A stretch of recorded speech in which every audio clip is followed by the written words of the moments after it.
Belgium. Their World Cup dream came to a crushing end after miracle magic man Mikel Merino's 88th minute winner sent Kevin De Bruyne's men packing. The Belgian maestro was in tears at the full-time whistle, but speaking to talkSPORT's Ben Jacobs, insisted he couldn't be prouder of his side's incredible tournament run.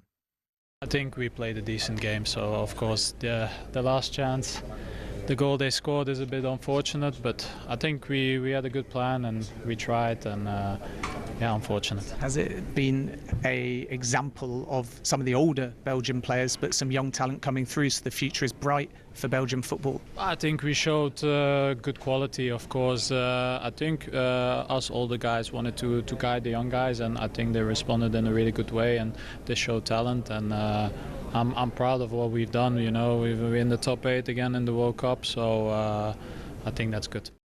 Kevin De Bruyne speaking to talkSPORT's Ben Jacobs out there in the States. I mean, humble in victory. He's confident that there's a new generation of Belgian sort of footballers coming through the ranks. Well, let's discuss this more, get into the bones of Belgian football with top Belgian football journalist Sacha Tavolieri. Morning, Sacha. Sacha. Hello, good morning. Happy to be with you. Thank you for the invitation. Absolute pleasure. Now, can we start, please, with Senna Lammens, right? Because I kind of feel sorry for him. He's come on, Courtois has been injured, but he's got to stop that, Sacha, hasn't he? He's got to save that and not parry it into the path of Mikel Merino. He's mainly responsible of our elimination. We have to be clear with that. I think all the Belgium right now is waking up with a big hangover because of him. And that's clear, it's just crazy to say that guy has been by $35 million by Manchester United, has made a fantastic season in Premier League. If you can't handle that kind of pressure, indeed it's the quarterfinal and you didn't play, I'm sorry, you don't have the level to be that Red Devil we are all expecting you to be. It's very surprising, and to be very honest, I was not expecting that such error would be made by Senna Lammens, because it's a goalkeeper I really love. All the Belgium, of course, indeed has retained that kind of and that occasion. But yeah, mainly what's very surrounded about the feeling here, it's that we could do that fantastic game and just win over Spain. It was very possible.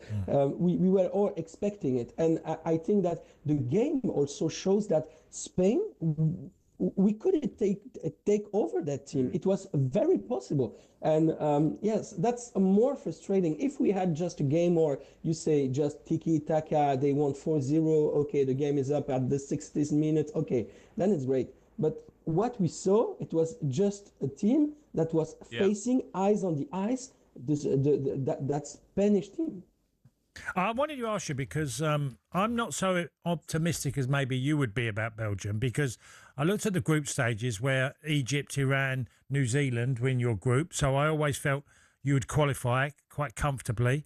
Then you play Senegal, you were 2-0 down with minutes to go, and somehow you won the game, and that's fantastic for character and how you did it. Then obviously you beat the United States. I feel like it's quite a mixed bag for the way that Belgium have performed this tournament.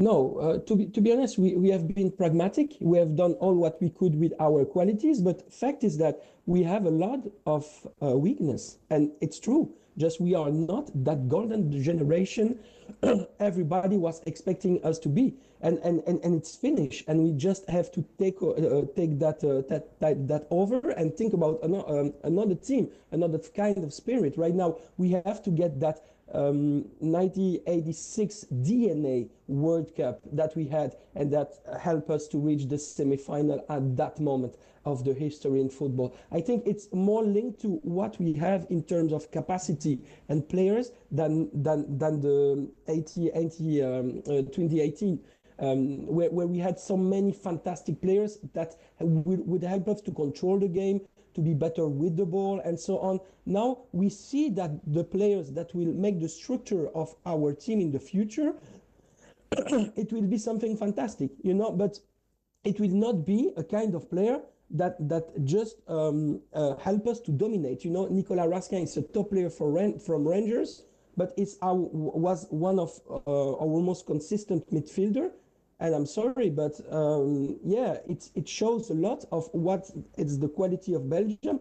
When you face to 2018, we had Moussa Dembele, we had Fellaini. It's another team, and it's another way also of approaching the game. So with the players we have, and also all the old golden generation that was, I think, mainly on the bench during this World Cup, we did something very good, because also regarding the quality we have, we couldn't expect more, to be very honest. We all said in the press and also as observator of the Belgian football, if we go to quarterfinal, it's exceptional. It's not good.